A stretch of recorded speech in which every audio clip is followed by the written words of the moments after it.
आज मैं बात करूंगा कि किस तरीके से नोटबंदी को करके रियल एस्टेट में जो एक क्रैश आने वाला था उसको बचा लिया है सरकार ने।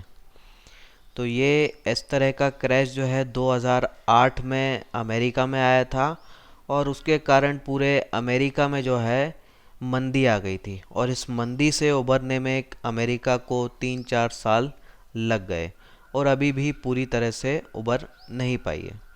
तो ऐसा ही क्रैश जो है हमारे यहाँ आने वाला था, उसका बेस तैयार हो चुका था। तो पहले हम समझें कि प्रॉपर्टी के प्राइस जो हैं हमारे यहाँ इतने हाई क्यों हैं, इतने ज़्यादा क्यों हैं। तो होता क्या है कि पहले बिल्डर बैंक से कर्ज लेता है। कर्ज लेने के बाद वो शहर के आसपास की खेती वाली ज़मीन लेता है। कमर्शियल ज़मीनें मिलती नहीं है, खाली नहीं रहती, उसको खेती वाली ज़मीन ही लेनी पड़ती है। अब इस खेती वाली ज़मीन पर वो बिल्डिंगें बनाए, मकान बनाए, दुकान बनाए, वो तभी हो सकता है जब इस खेती वाली ज़मीन का लैंड यूज़ रेसिडेंशियल या कमर्शियल लैंड में कर दिया जाए। अब ये काम होता है नेताओं के थ्रू। तो नेता क्यों करेगा? जब उसको पैसा मिलेगा। तो बिल्डर जो है एक बड़ा पैसा नेताओं को देता है, पार्टियों को चंदे के रूप में देता है और बदले में उस खेती वाली ज़मीन को जिसने उसने ख़रीदा है उसका लैंड यूज़ बदल जाता है। फिर वो वहाँ पे मकान बनाता है। अब उस बिल्डर को ने जो है लोन लिया है बैंक से, उसका कुछ इंटरेस्ट होता है, उसका कुछ ब्याज होता है और उसने एक मोटी रकम जो है नेताओं को दी है, पार्टियों को दी है।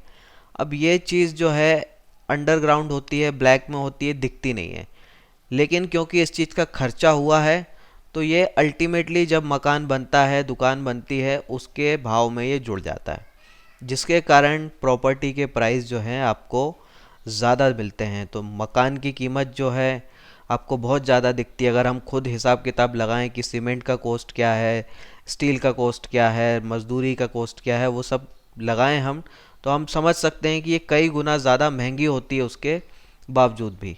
तो ये इसीलिए होती है। अब हमारे देश में कोई भी नहीं चाहता कि प्रॉपर्टी के प्राइस गिरें। ऐसा क्यों है? बैंक कभी नहीं चाहेंगे कि प्रॉपर्टी के प्राइस गिरें, घरों की कीमत गिरे।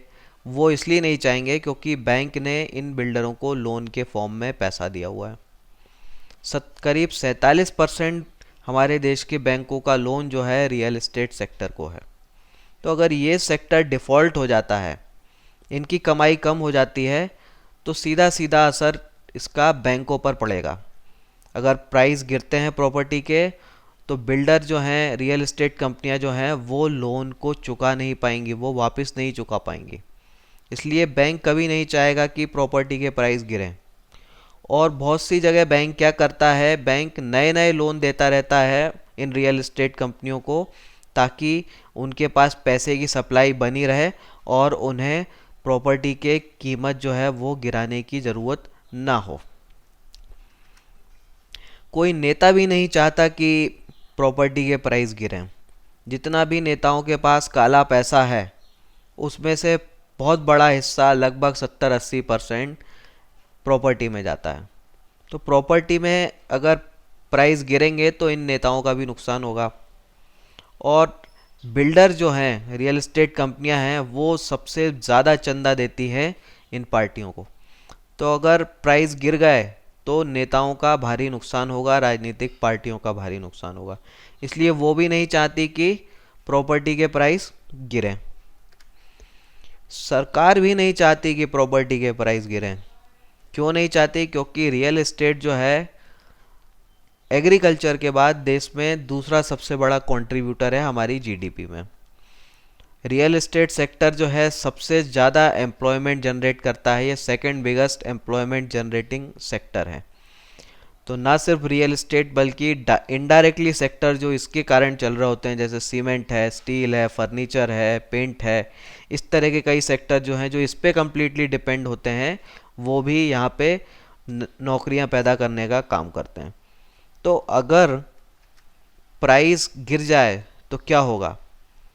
राजनीतिक पार्टियों को जो चंदा मिल रहा है उसमें भारी कमी आ जाएगी। बैंकों को भारी नुकसान हो जाएगा अगर रियल एस्टेट कंपनियों के बिल्डर वगैरह जो हैं वो डिफ़ॉल्ट होने लगे। और पॉलिटिशियनों ने जो अपना पैसा वहाँ लगा रखा है उसकी वैल्यू कम हो जाएगी। देश की ग्रोथ रेट, देश की जीडीपी ग्रोथ रेट कम हो जाएगी। और बहुत से लोग जो है वो बेरोज़गार हो जाएंगे अगर यहाँ पे इस सेक्टर में कोई क्रैश आता है। तो यही 2008 में अमेरिका में हुआ था। तो वहाँ पे क्या था कि अधिकतर जो भी घर खरीदता है वो लोन लेकर ही खरीदता है। तो वहाँ के बैंकों ने 90% तक जो है घरों की कीमतों को, जो भी लोन था उसको फाइनेंस किया हुआ था। तो जब वहाँ पे प्रॉपर्टी के प्राइस गिरे तो उन बैंकों की हालत ख़राब हो गई। मेरिल लिंच हो, बैंक ऑफ अमेरिका जैसे बैंक हो, ये सारे तबाह हो गए, दिवालिया हो गए। और इसके अलावा बहुत सी दूसरे सेक्टर थे वहाँ पे स्लो डाउन हो गया, सीमेंट हो, स्टील हो, इस तरह का। तो ये भयंकर जो है रिसेशन जो है अमेरिका में 2008 में आया था, उसका कारण यही था। अब यही चीज़ का बेस जो है हमारे यहाँ पूरी तरह से बन चुका था। तो कई जगह कई रिसर्च कंपनीज, रिसर्च हाउस जो हैं वो इस चीज़ का प्रिडिक्शन दे चुके थे कि 2008 में जो है इतना प्रॉपर्टी प्राइस गिर सकते हैं, ये हो सकता है। क्योंकि उन लोग घरों की कीमत बढ़ जरूर गई थी पर खरीदार मिल नहीं रहे थे, इतने महंगे हो गए थे कि लोग लेने वालों की पहुंच से बाहर हो चुके थे। अब कुछ समय तक और ये नहीं बिकते तो बिल्डरों को जो लोन चुकाना है, अपना खर्चा निकालना है, वो भी निकलने की पोजीशन में नहीं थे। तो कोई और ऑप्शन नहीं था बिल्डरों के पास कि कीमतें कम करना वो शुरू करें। और वो चीज़ होती तो हमारे यहाँ 2008 जैसी प्रॉब्लम आ जाती। अब ये चीज़ को बचाने का क्या उपाय था? बचाने का एक ही उपाय था कि आप पैसा बढ़ा दो, पैसे की सप्लाई बढ़ा दो। चीज़ भले ही महंगी है पर लोगों के पास पैसा अगर आ जाता है तो वो महंगी चीज़ भी खरीद सकते हैं। और पैसा लाने का काम करते हैं बैंक। तो बैंकों के पास आप पैसा दो, बैंक ज़्यादा लोन देगा, कम ब्याज दर पे लोन देगा, तो अपने आप चीज़ें ठीक होने लगती हैं। तो पहला काम था कि बैंकों में आपको लिक्विडिटी बढ़ानी है। अब लिक्विडिटी बढ़ जाएगी तो बैंकों के पास ज़्यादा पैसा होगा लोन देने के लिए। ज़्यादा पैसा होगा तो बैंक अपना इंटरेस्ट रेट भी कम कर सकते हैं। और पैसा होगा तो ये रियल एस्टेट कंपनियों को बैंक जो है फिर से फंड कर सकते हैं। इंटरेस्ट रेट कम होगा तो और बायर जो हैं वो आ जाएंगे। तो भले ही कीमत जो है अल्टीमेटली कम ना हो बिल्डर के एंड पे, पर आम खरीदार के एंड पे लोन का जो ईएमआई है जब वो कम हो जाएगी तो उसको थोड़ी सी राहत मिलेगी, थोड़ा सा उसका कॉस्ट कम हो जाएगा, जिसके कारण और ख़रीदार आ जाएंगे और बिल्डरों को भी भाव गिराने की ज़रूरत नहीं पड़ेगी।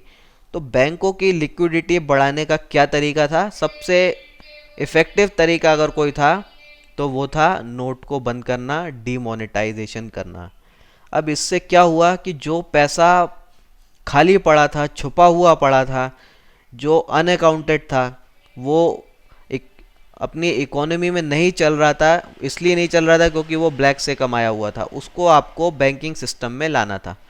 तो बैंकों के पास पैसा लाने का इससे ज़्यादा शानदार तरीका और कोई नहीं था कि आप नोट बंद कर दो, लोग पुराने नोट अपने लेके आएँ, बैंकों में जमा करें, बैंकों के पास पैसा आ जाएगा।